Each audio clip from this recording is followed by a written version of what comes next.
Question का तो जवाब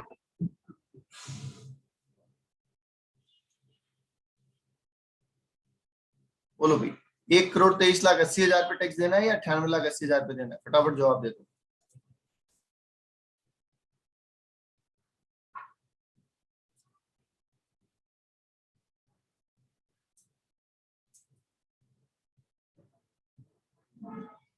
बिल्कुल 1,23,80,000 पे देना है। अरे रिजर्व कोई खर्चा थोड़ी होता है नालायको। इस हिसाब से एक बात बताओ, अच्छा रिजर्व कहाँ है? मुझे बताओ रिजर्व कहाँ जाता है? या तो आपकी बुक्स में तो शो कर रहे हो रिजर्व, और जाता कहाँ है? किसी को देते हो क्या रिजर्व? बताओ, जो रिजर्व आप बनाते हैं वो क्या है, कहाँ जाता है वो पैसा?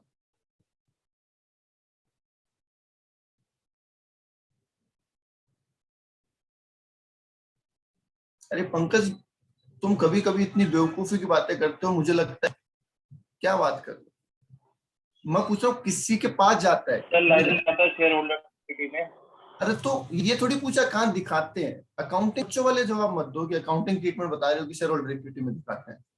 मैं पूछ रहा हूँ कहीं जाता है क्या? किसी को देने जाते हो कि ये ले भैया ले ले, या अपने पास ही रखते हो? क्या ये है?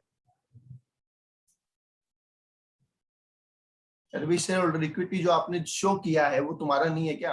उस पर तुम्हारा हक नहीं है क्या? हाँ ओनर का ही है सर। फिर अब उसको तुम शो करो नेट प्रॉफिट के नाम से, उसको तुम शो करो जनरल रिजर्व के नाम से, इक्विटी के नाम से, क्या फर्क पड़ेगा उसमें?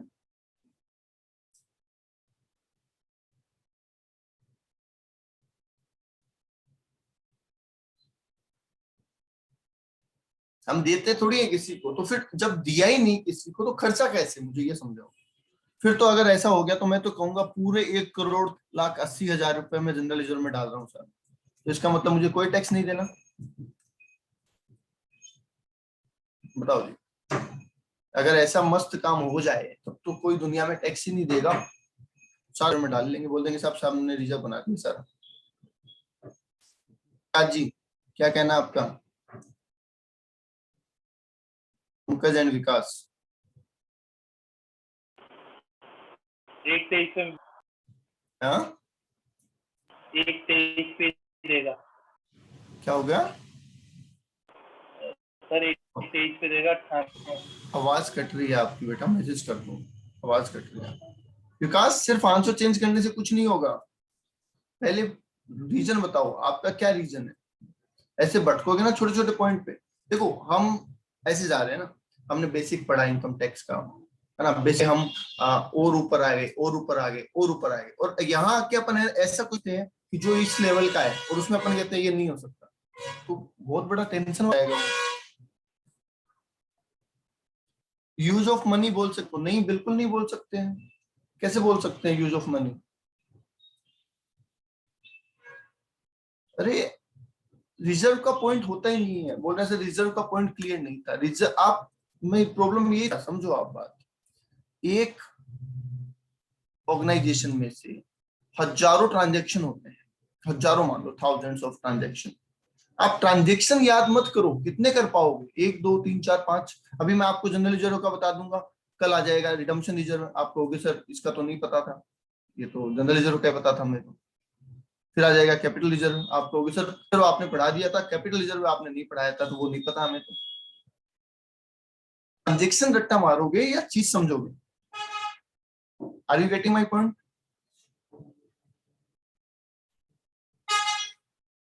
ठीक है, मैंने इस साल, अब सुनो, अब रिजर्व क्या होता है पहले तुम ये, कुछ लोगों को ये भी क्लियर नहीं है कि रिजर्व क्या होता है।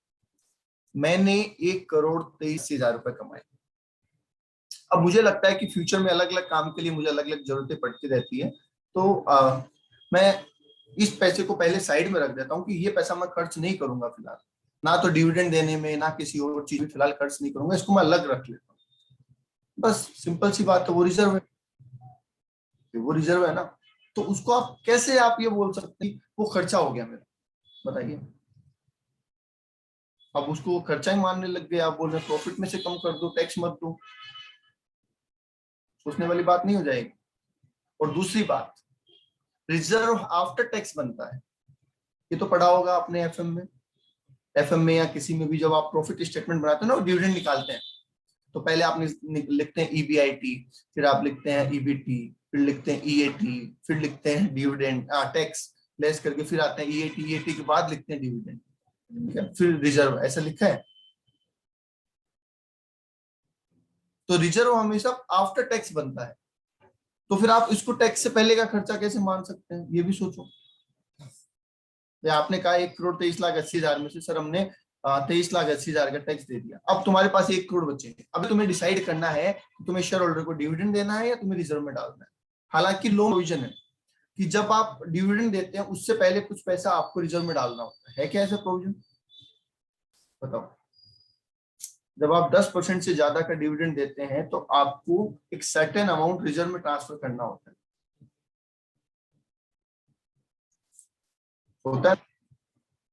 वहां पे भी देखो आफ्टर टैक्स ही हो रहा है, बिफोर टैक्स कहाँ हो रहा है।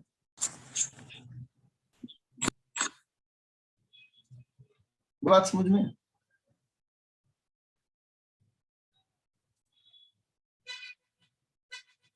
चलो, अब दोबारा से बताओ, रिजर्व बनाना एक्सपेंसेस है या नहीं है? पहले तो ये बताओ, जब हम रिजर्व बनाएंगे तो हम उसको खर्चा बोलेंगे या नहीं बोलेंगे?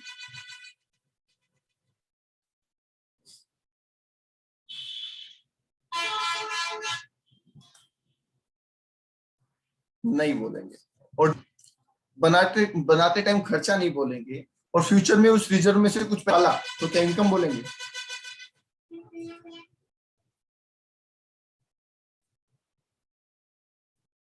नहीं बोलेंगे। इट्स नॉट इनकम, इनकम है ही नहीं,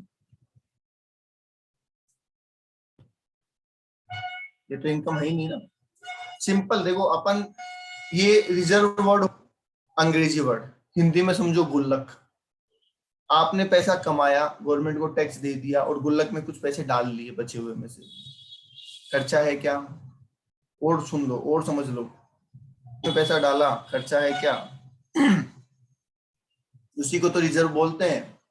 अब गुल्लक में से पैसा निकाला, इनकम है क्या?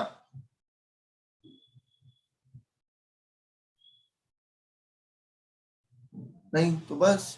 अब जब हम इनकम टैक्स निकाल रहे होंगे, टोटल इनकम, सुनना, जब हम टोटल इनकम निकाल रहे होंगे तो जो चीज इनकम है ही नहीं उसको क्या करेंगे बताओ? जो प्रॉफिट में जुड़ी हुई है बट वो इनकम नहीं है तो क्या करेंगे बोलो? क्या लेस करेंगे?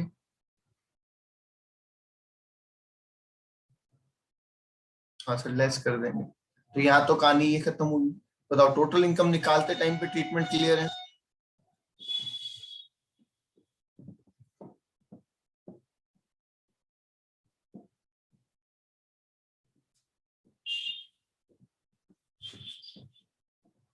टोटल इनकम निकालते टाइम पे इन दोनों रिजर्व का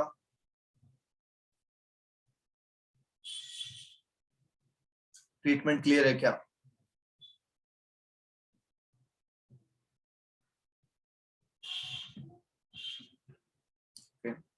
अब मुझे बताओ कि क्या हमने बुक प्रॉफिट निकालते टाइम पे भी ऐसा कुछ पढ़ा था क्या? ट्रांसफर टू रिजर्व और विड्रॉन फ्रॉम रिजर्व, पढ़ा था क्या? पढ़ा था। क्या करते थे? इसको ऐड करते थे, इसको लेस करते थे, राइट? हाँ सर। तो सिर्फ इस नाम से कि सर रिवैल्यूएशन के लिए तो हमने डेप्रिसिएशन पॉइंट पढ़ा था, अरे कहीं पे ये लिखा हुआ है क्या कि ये डेप्रिसिएशन रिवैल्यूएशन कितना है, डेप्रिसिएशन विद रिवैल्यूएशन कितना है, या कोई असेट बेची उससे रिलेटेड रिवैल्यूएशन कितना है, ऐसा कुछ लिखा है क्या कहीं? देखो, the amount of depreciation includes depreciation on revaluation 50,000 रुपए for the further purpose of income tax depreciation is 4 lakh. तो जब इनकम टैक्स के डिप्रिसिएशन लेस करोगे 4 लाख लेस करोगे, जब बुक प्रॉफिट में डेप्रिसिएशन लेस करोगे तो कितना है? देखो टोटल 5 लाख, 5 लाख में 50,000 किसका है? रिवैल्यूएशन का। तो 4,50,000 लेस करोगे क्या?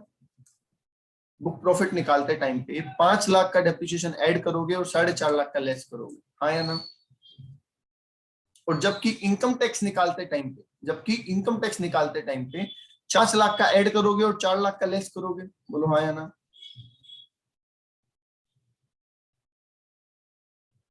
ठीक है, तो रिवैल्यूएशन रिजर्व से तो कोई मतलब ही नहीं है फिलहाल तो।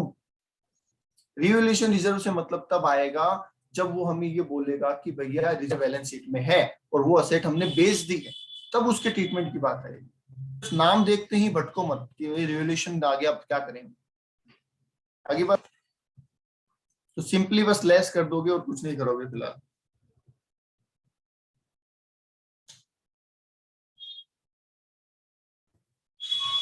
और बोलिए।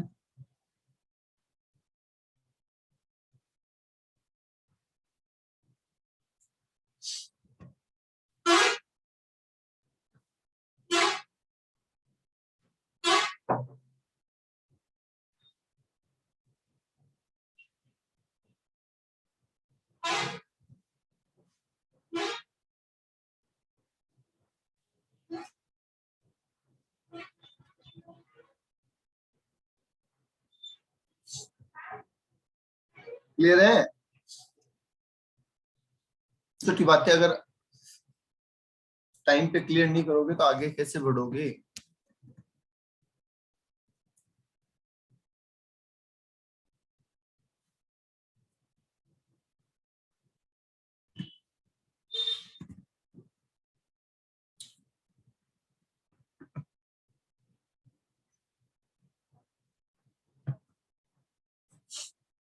टाइम पे आप लोगों के साथ उम्मीदें बढ़ती है कि आप और स्टैंडर्ड का क्वेश्चन लेके आएंगे और स्टैंडर्ड की प्रॉब्लम लेके आएंगे, तो पढ़ते रहो बेटा, वरना कुछ नहीं होने वाला है।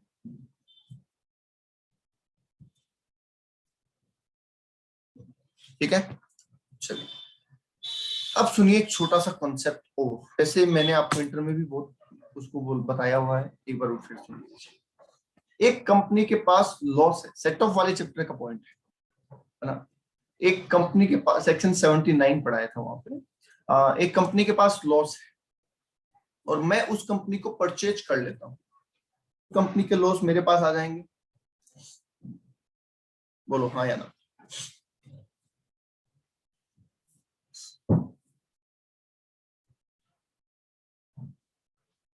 बोलिए। एक कंपनी के पास लॉस है और उस कंपनी को मैं परचेज कर लेता हूँ, या मैं उस कंपनी के बहुत सारे शेयर खरीद लेता हूँ, क्या उस कंपनी के लॉस मैं सेट ऑफ कर सकता हूँ अपनी कंपनी से?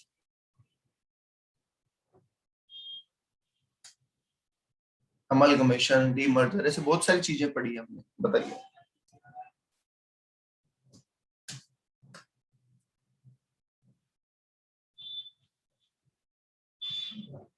बोलो भाई, बाकी ये बाकी लोग करते क्या है, मुझे ये समझ नहीं आता। हद होती है किसी चीज की, अगर आप पूछोगे नहीं, बोलोगे नहीं, कैसे समझोगे यार? क्या सोच के बैठे हो क्लास में, मुझे कितनी बार बोलना पड़ेगा यार। अंशु, हेमंत, हितारसी, प्राची, प्रेम, साकार, समृद्धि, सिद्धि, क्या चाहते हो भाई? सोचो तो सही, क्या कर रहे हो? क्यों अपनी जिंदगी से खिलवाड़ कर रहे हो?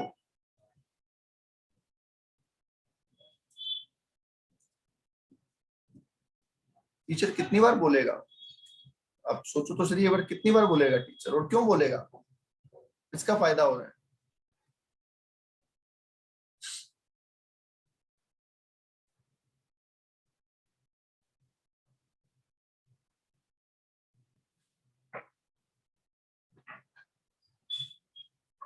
बोलते कुछ हो नहीं, किसी चीज का देते नहीं हो, पूछते कुछ हो नहीं, कैसे करोगे?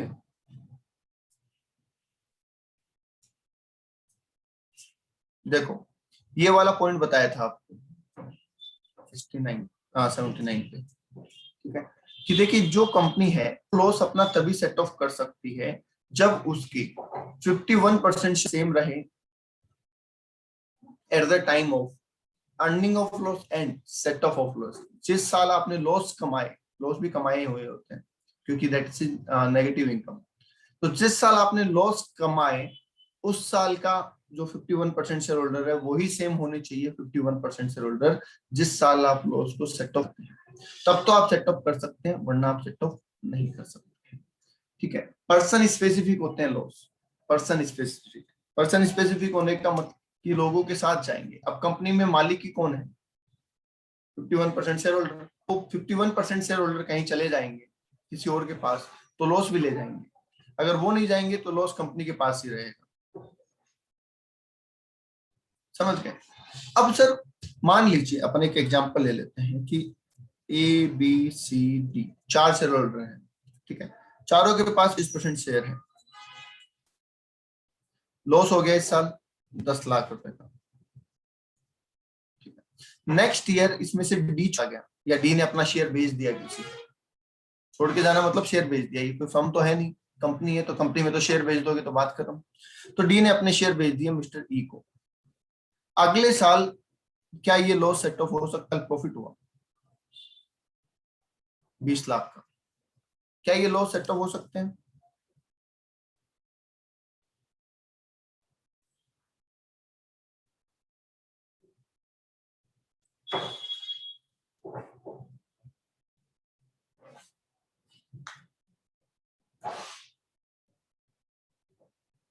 बोलो भी, क्या ये लॉस सेट ऑफ हो सकते हैं अगले साल?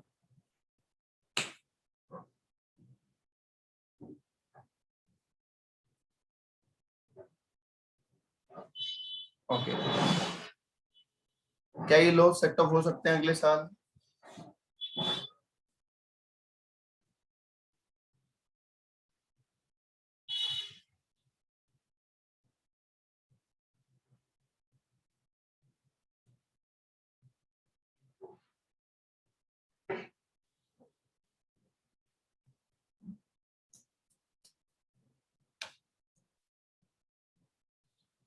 सिर्फ 5 लोगों के जवाब आए हैं अभी भी, अभी भी 5 ही लोगों के जवाब आए हैं। चलिए विकास से शुरू करते हैं। विकास कौन करो? विकास यस सर।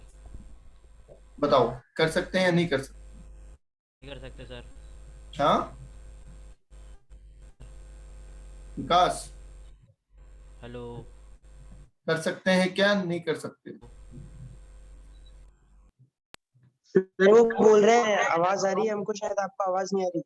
अच्छा हाँ चलो, तुम्हारी तो आ रही है, उसकी क्यों नहीं आ रही? जोर से बोलो थोड़ा। सर आवाज नहीं आ रही, बोल तो रही आ हैं। रही है, मुझे आ रही है।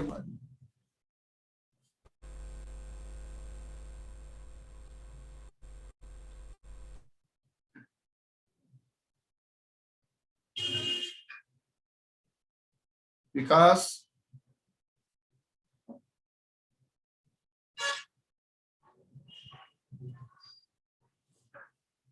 विकास कह रहे हैं नहीं कर सकते। चलो क्यों नहीं कर सकते ये बताओ, विकास क्यों नहीं कर? मेरी नहीं आ रही आवाज?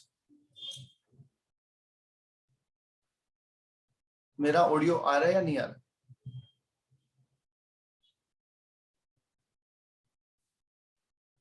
नेटवर्क बहुत, हमारे यहाँ पे पावर कट है पिछले 4 घंटे से, और 4 घंटे भी पावर कट रहने वाला है। पिछले 4 भी पावर कट है और अगले 4 घंटे भी पावर कट रहने वाला है। तो मे भी मैं हो सकता है 12 वाली क्लास ले पाऊं या नहीं ले पाऊं, वो भी मैं देखूंगा, ठीक है, क्योंकि जब तक इन्वर्टर चल रहा है तब तक चल रहा है, तो उसकी वजह से ही नेटवर्क भी गड़बड़ है।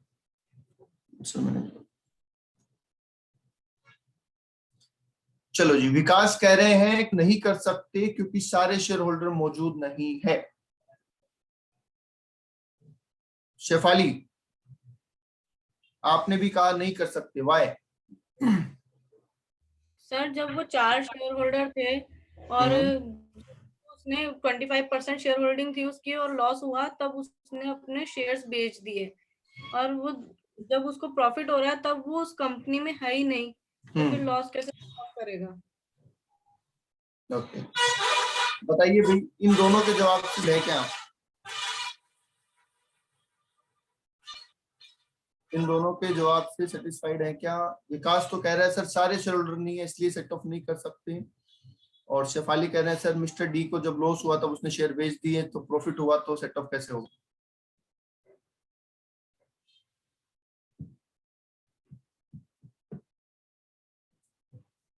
शुभम जी, शुभम भी कह रहा है नहीं कर पाएंगे, वाई?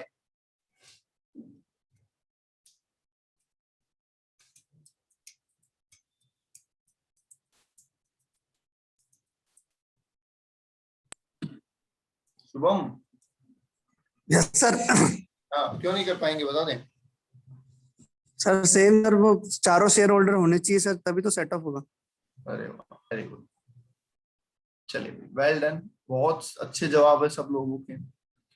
अब मेरे लाल मुझे ये बता दो कि अगर मुझे यही कंडीशन देखनी है कि चारों शेयर होल्डर होंगे तो सेट ऑफ होंगे, तो ये वाला चार्ट क्यों दिया बुक वाले ने? बेवकूफ है वो, ये अपन क्यों पढ़ रहे हैं इसको? क्या बोल रहा है ये चार्ट? जब अपने सर को ये लॉस, ये सिर्फ प्रॉफिट हुआ है, वो डी और ई को हुआ है ना। इट्स नॉट डी और ई, कंपनी अलग होती है, कंपनी को हुआ है प्रॉफिट और लॉस भी कंपनी को हुआ है। आपने क्वेश्चन ही नहीं सुना पूरा। आई से एक कंपनी में 4 शेयर होल्डर है 25-25% के। इस साल कंपनी को 10 लाख का लॉस हो गया, एक साल की कहानी खत्म। अगले साल मिस्टर डी ने अपने शेयर बेच दिए मिस्टर ई को, तो अगले साल प्रॉफिट हुआ था 20 लाख का। क्या कंपनी अपना लॉस सेट ऑफ कर सकती है? सवाल ये था। सॉरी सर, वो क्वेश्चन ही पूरा नहीं था, वॉइस कट रही थी इस वजह से। अभी शुभम तुमने तो सुना था, क्योंकि तुम्हारा जवाब तो ऐसा है, तुम तो ये भी नहीं कह सकते क्वेश्चन नहीं सुना। सर वो शेयर होल्डर्स तरीके से उसके ऊपर सोचा था सर, कंपनी वाला सर सोचा नहीं, गलती से। कोई लॉजिक नहीं है तेरे जवाब में, तेरे और विकास के जवाब में कोई लॉजिक नहीं है। हम कहते हैं जिस दिन लॉस हुए उस दिन 100% शेयर होल्डर वो थे, और उसी में से 75% शेयर होल्डर यहाँ है। हमें तो 51 ही चाहिए, तो क्यों नहीं कर सकते हम? तो आप कह रहे हो सारे शेयर होल्डर होने चाहिए, तो सारे शेयर होल्डर अगर होने चाहिए तो फिर तो ये प्रोविजन क्यों बनाया गया? इसका तो कोई लॉजिक नहीं है, हटा दो इसको।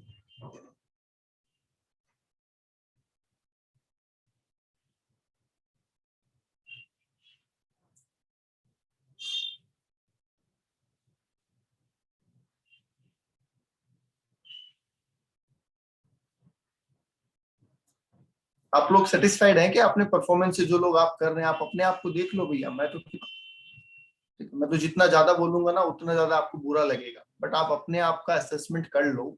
इंसान को अपना असेसमेंट बार बार करना चाहिए कि हम लोग कैसा परफॉर्म कर रहे हैं। बात कंपनी की चलती है, हम इंडिविजुअल पे पहुंच जाते हैं, ठीक है। प्रोविजन की चलती है, अपन जनरल बातों पे पहुंच जाते हैं।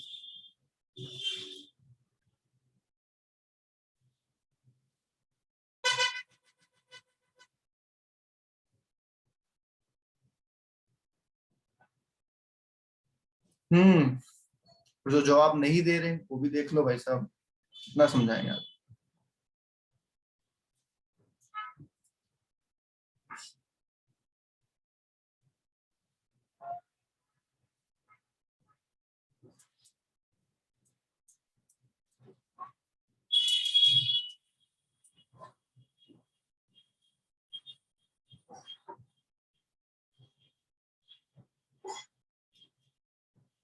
बोलो भाई।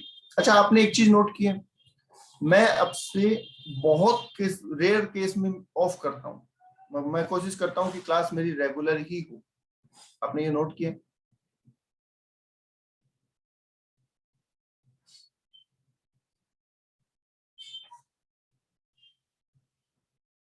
मतलब मुझे लगता है आज तक के पूरे कोर्स के अंदर आई थिंक कोई मेरी 4 से 5 छुट्टियां हुई होगी।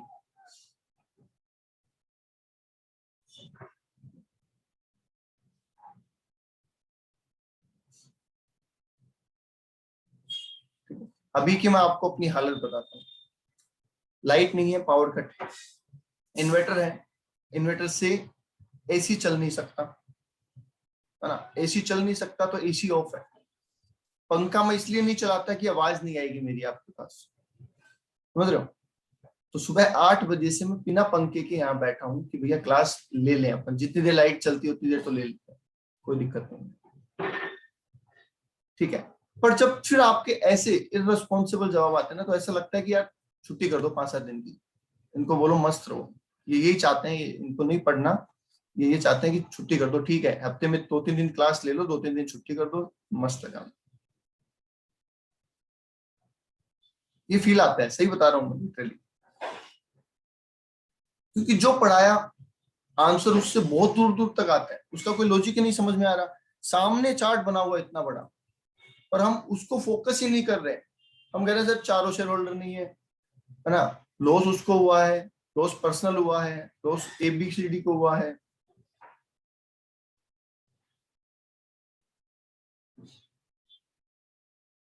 ठीक है, जवाब नहीं देंगे, आधे बच्चे तो फिक्स है कि जवाब ही नहीं देंगे हम। कहीं ना कहीं तो हमारी भी तो एक्सपेक्टेशन होती है कि यार अपन मेहनत कर रहे हैं तो बच्चा भी करेगा, उसके भी मार्क्स अच्छे आने।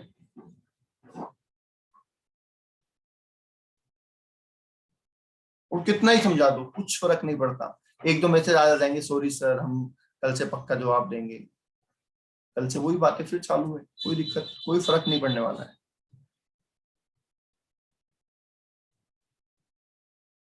अच्छा मुझे एक बात बताओ, अगर मैं जैसे मैं कॉस्ट ऑडिट की बात करूं, कॉस्ट ऑडिट में मैं अगर आपको सारा प्रोविजन और सारे रूल्स और सारे मॉड्यूल के क्वेश्चन करवा देता, इज दैट इनफ? इनफ था वो, कोई दिक्कत थोड़ी थी, क्योंकि मुझे बोल सकते थे क्या आपकी आपने सिर्फ कम पढ़ाया है।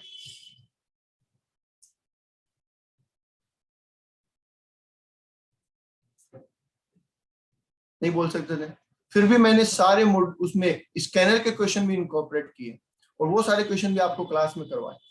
होमवर्क देते हैं आप, अगले दिन आके बोलते नहीं हुआ, वो भी फिर करवाते हैं। ठीक है, चाहे उसका रिकॉर्डेड वीडियो बना के भेजो, वो भी भेजते हैं।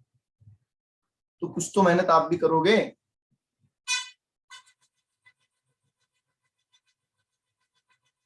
मुझे तो पास होना था, मैं तो सीएमए भी पास हो चुका हूँ, तो सीएमए कर चुका हूँ, अब तो आपको करना है।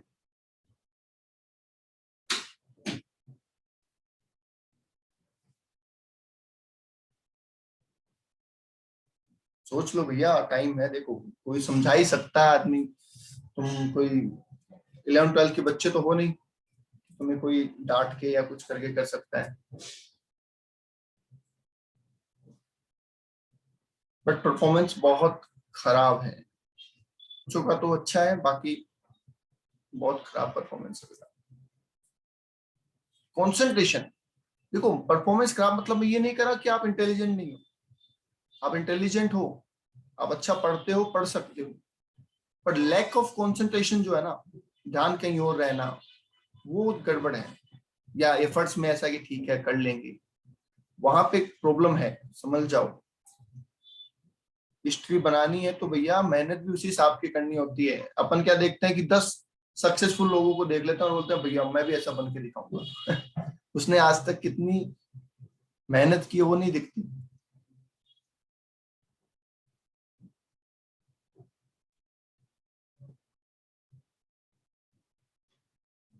समझ गए?